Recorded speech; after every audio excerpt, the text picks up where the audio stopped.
बात मुझे बहुत याद आती है कि जिस व्यक्ति को जवानी में चमचागिरी करने की आदत पड़ जाए वो सारी उम्र चमचागिरी करता है। हमारे खून में बाबा साहब अम्बेडकर बसते हैं, हमारा खून नीला है।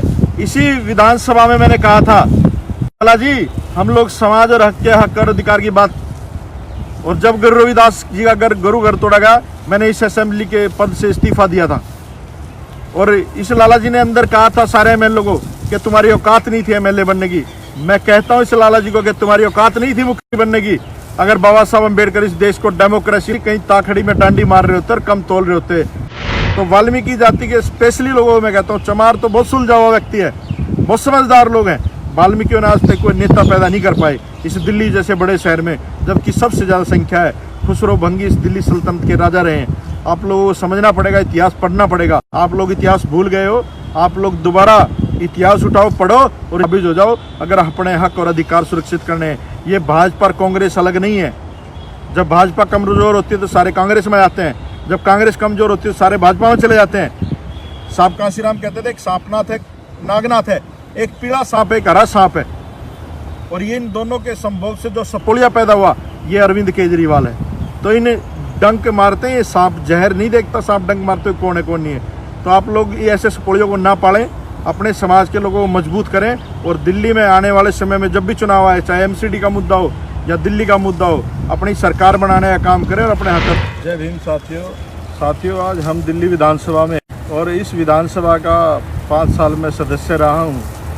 मेरे पीछे बाबा साहब अम्बेडकर का स्टैचू, उसके पीछे दिल्ली विधानसभा है।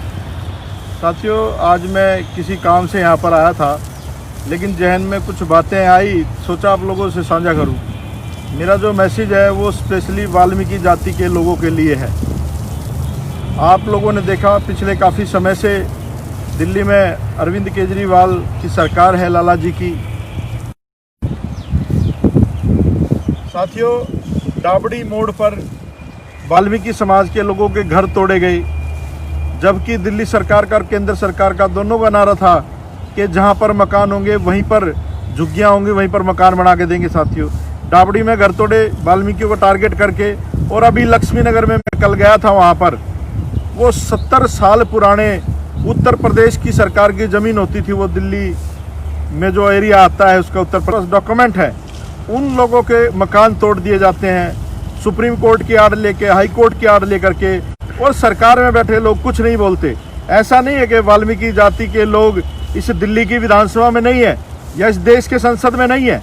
दिल्ली में एक सांसद भी हैं भाजपा के, वो बड़ा गुणगान करते हैं भाजपा का। एमएलए भी हैं, मंत्री भी हैं, लेकिन वो हरामजादे क्या कर रहे हैं, सिर्फ अपने आकाओं की गुलामी कर रहे हैं। उनकी औकात नहीं है इस अंदर, इस जहाँ ये न्याय की बात होती है संसद में, जो विधानसभा है उसके अंदर अपने समाज के हक की अधिकार की।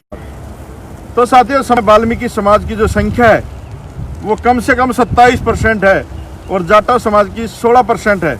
वाल्मीकि और चमार जाति के लोग मिलकर सरकार बना सकते हैं, लेकिन वो क्या करते हैं, इन 2 और 3% वाले लोगों को मुख्यमंत्री बना के भेजते हैं, विधायक बना के भेजते हैं समाज के हमारे हक और अधिकार दिला दो।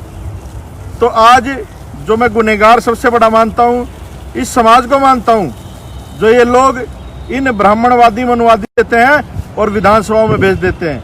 बाबा साहब अम्बेडकर ने ये कॉन्स्टिट्यूशन इसलिए नहीं बनाया था। साहब कांसीराम की वो बात मुझे बहुत याद आती है कि जिस व्यक्ति को जवानी में चमचागिरी करने की आदत पड़ जाए वो सारी उम्र चमचागिरी करता है। हमारे खून में बाबा साहब अम्बेडकर बसते हैं, हमारा खून नीला है। इसी विधानसभा में मैंने कहा था लाला जी हम लोग समाज और हक और अधिकार की बात, और जब गुरु रविदास जी का गुरु घर तोड़ा गया मैंने इस असेंबली के पद से इस्तीफा दिया था।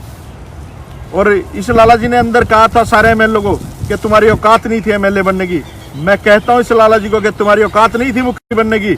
अगर बाबा साहब अम्बेडकर इस देश को डेमोक्रेसी कहीं ताखड़ी में डांडी मार रहे होते और कम तोल रहे होते, जो तुम्हारा काम है वो अच्छी तरह तुम लोग जानते हो। आज इस राजनीति में भी आकर के आप लोग वही काम कर रहे हो जो आप लोगों ने व्यापार में, है ना, एक कहावत है कि लाला तोल लेगा और कम तोल लेगा, और झूठ बात ये हमेशा साबित की है इस दिल्ली के मुख्यमंत्री ने।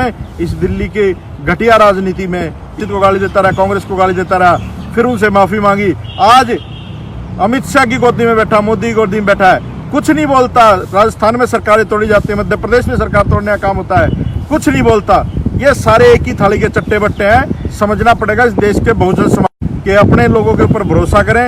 अपने जो इस देश की सर्वमान्य नेता है बहुजन समाज की बहन कुमारी मायावती, और बहुजन समाज पार्टी हमारी पार्टी है। मैं वादा करता हूँ इस प्रांगण में खड़ा होकर बाबा साहब की संविधान की कसम खा के कहता हूँ, आप लोग एक बार दिल्ली में चूड़े चमारों की सरकार दिखा देंगे हक और अधिकार कैसे दिलाए जाते हैं। तुम्हारी संख्या बहुत ज्यादा है। श्री राम सब लोगों ने कहा ये बात कि जिसकी जितनी संख्या वारी उतनी उसकी हिस्सेदारी। इसे दिल्ली असेंबली में मंत्रियों को कोई नहीं जानता, चूड़े चमारों के, मुसलमानों के, ओबीसी के। 3 ही लोग यहाँ पर, मीठा जी, एक डिप्टी सीएम, एक वो जो है ना हेल्थ मिनिस्टर, इनके अलावा कोई किसी को जानता भी नहीं पूरे देश में, क्योंकि ये लोग हमारे लोगों को प्रमोशन भी नहीं होने देते। तो जितने बात नहीं है राजनीति करने की। तो वाल्मीकि जाति के स्पेशली लोगों को मैं कहता हूँ, चमार तो बहुत सुलझा हुआ व्यक्ति है, बहुत समझदार लोग हैं। वाल्मीकि ने आज तक कोई नेता पैदा नहीं कर पाए इस दिल्ली जैसे बड़े शहर में, जबकि सबसे ज़्यादा संख्या है। खुसरो भंगी इस दिल्ली सल्तनत के राजा रहे हैं। आप लोगों को समझना पड़ेगा, इतिहास पढ़ना पड़ेगा। आप लोग इतिहास भूल गए हो, आप लोग दोबारा इतिहास उठाओ, पढ़ो और काबिज हो जाओ अगर अपने हक और अधिकार सुरक्षित करने हैं। ये भाजपा और कांग्रेस अलग नहीं है।